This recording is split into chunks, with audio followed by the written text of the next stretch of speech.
প্রাথমিক বৃত্তি পরীক্ষার ফল প্রকাশের সময় জানালো অধিদপ্তর। প্রাথমিক বৃত্তি পরীক্ষার ফলের জন্য অধীর আগ্রহে অপেক্ষা করছেন লাখো শিক্ষার্থী ও অভিভাবক।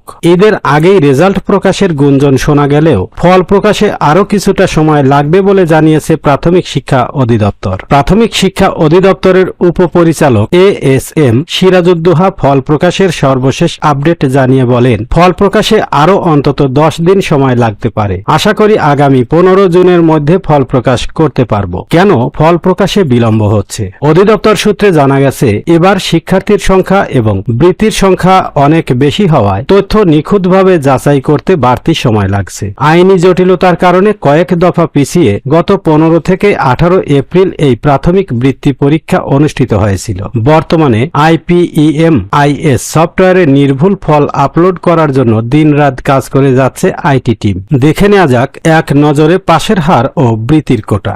এবছর সারা দেশে প্রাথমিকের বৃত্তি পরীক্ষায় অংশ নিয়েছে 6.5 লাখ শিক্ষার্থী। এদের মধ্যে মোট 82,500 জন শিক্ষার্থীকে বৃত্তির জন্য নির্বাচিত করা হবে। তবে মেধা তালিকা ও কোটার ক্ষেত্রে সরকারি ও বেসরকারি বা কিন্ডারগার্টেন দুই ভাগে ভাগ করা হয়েছে। সরকারি প্রাথমিক বিদ্যালয় মোট বৃত্তির 80% অর্থাৎ 66,000 শিক্ষার্থী এই সুযোগ পাবে। বেসরকারি বা কিন্ডারগার্টেন মোট বৃত্তির 20% অর্থাৎ 16,500 শিক্ষার্থী বৃত্তি পাবে। ছেলে ও মেয়ে অনুপাত, বৃত্তি বিতরণে ছেলে ও মেয়েদের অনুপাত 50:50 রাখা হয়েছে। ট্যালেন্ট পুল ও সাধারণ গ্রেডে বৃত্তির টাকার পরিমাণ, বৃত্তিপ্রাপ্ত শিক্ষার্থীদের পরবর্তী 2 বছর অর্থাৎ 6ষ্ঠ শ্রেণী থেকে 8ম শ্রেণী পর্যন্ত এই আর্থিক সুবিধা দেওয়া হবে। এছাড়া ভবিষ্যতে বৃত্তির অর্থ দ্বিগুণ থেকে 4 গুণ পর্যন্ত বাড়ানোর একটি প্রস্তাবনাও সরকারের প্রক্রিয়াধীন রয়েছে। বর্তমানে 2 গ্রেডে যেভাবে টাকা দেওয়া হবে। ট্যালেন্ট পুল বৃত্তি, শিক্ষার্থীর সংখ্যা 33,000, মাসিক ভাতা 300 থেকে 350 টাকা,